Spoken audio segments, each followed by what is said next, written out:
Thank you very much. Dominique, tu avais parlé d'avoir un meilleur support au porteur de la rondelle, de jouer en unité de 5. Il y avait plein de choses que tu nous as parlé ce matin. Es-tu satisfait de ce que tu as vu de ton équipe aujourd'hui? Oui, en général, c'est une grosse victoire pour nous. En même temps, on va être encore plus constant. C'est certain que jouer avec une avance, on était un peu tombé sur un petit peu ses talons à un moment donné, mais c'est quelque chose qu'on va corriger, puis on va être plus constant pendant 60 minutes.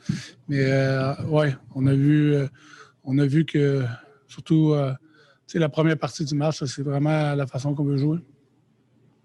Thanks, Chantal. The next question comes from Guillaume Lafrançois. Oui, salut Dominique. J'aimerais que tu me décrives un petit peu l'impact que le trio d'Eric Staal a eu, puis peut-être me parler un peu individuellement là, de ce que tu as vu des trois joueurs ce soir. Comme depuis, je sais pas, ça fait combien de matchs qu'ils sont ensemble, 8-9 matchs. Ils passent du temps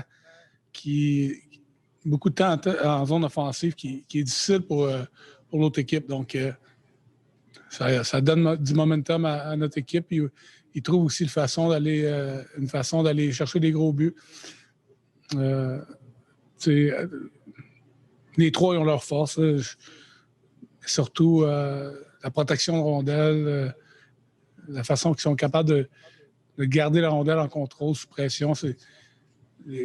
Pour les trois joueurs, c'est une force pour eux. Puis, physiquement, ils sont gros, puis ils utilisent bien leur corps pour protéger la rondelle.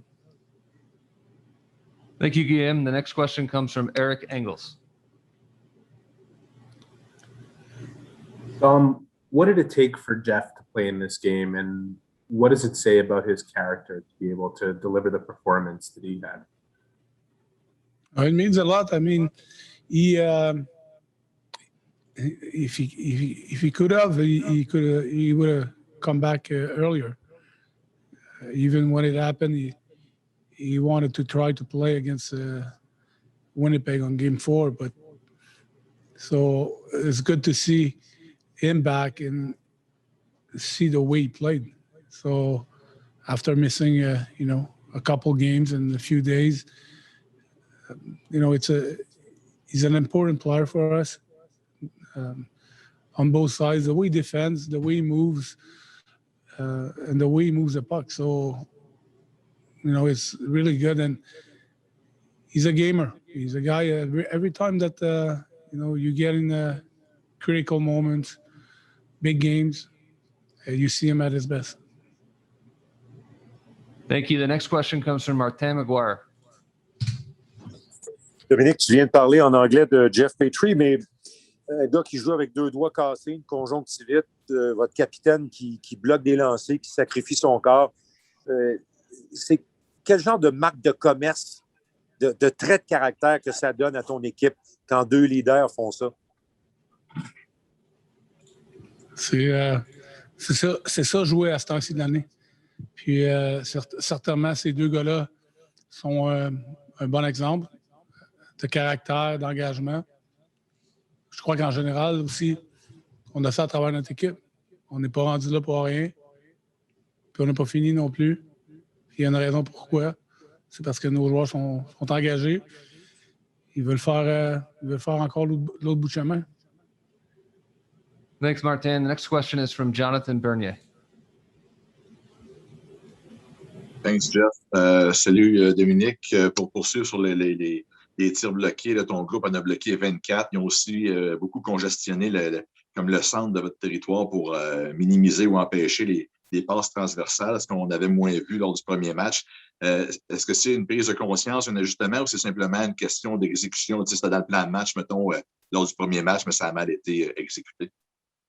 Je pense que si on regarde depuis la série contre Toronto, les 3 derniers matchs, la série contre Winnipeg, c'est quelque chose qu'on faisait bien.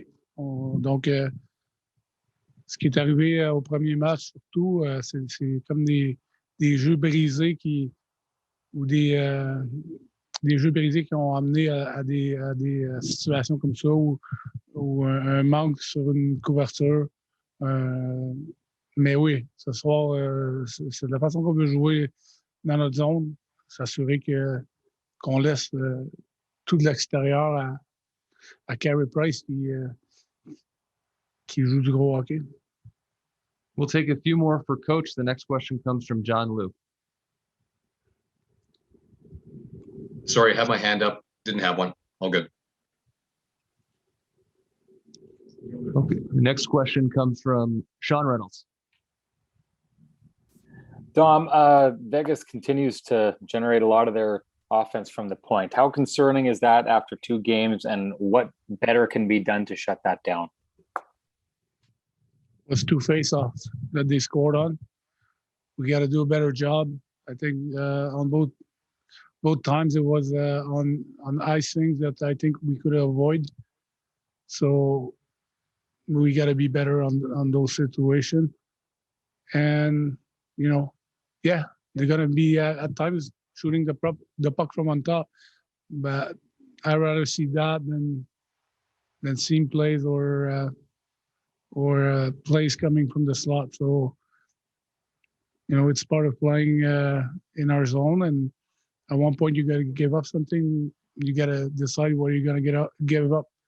So we'll adjust a few things, but overall we like the way we played, and I think we will be better next game, and that's what we're gonna do.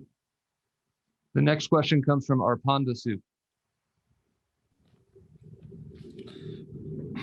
Hey, Dom, I just wanted to pick up on that, and I don't want to harp on the face-off thing, but because you won, I think, the vast majority of your defensive zone draws tonight. The second goal was on a play that I think we saw a very similar play in game 1. Are you learning anything about what the Golden Knights are doing off those draws that you can counter and prevent that specific type of chance from coming? No, we knew how to react. We didn't react well, and we lost it. We lost the face-off, and we didn't react well. We talked about it. We talked about it before the round, so it was not a surprise in game 1. It was not a surprise tonight. We'll take 2 more for Coach. The next question goes to Stu Cowan. Dom, you talked before the game about the importance of getting off to a good start. Your team did. What was the key tonight to that good start? And apart from the start, what impressed you most about the way your players performed tonight?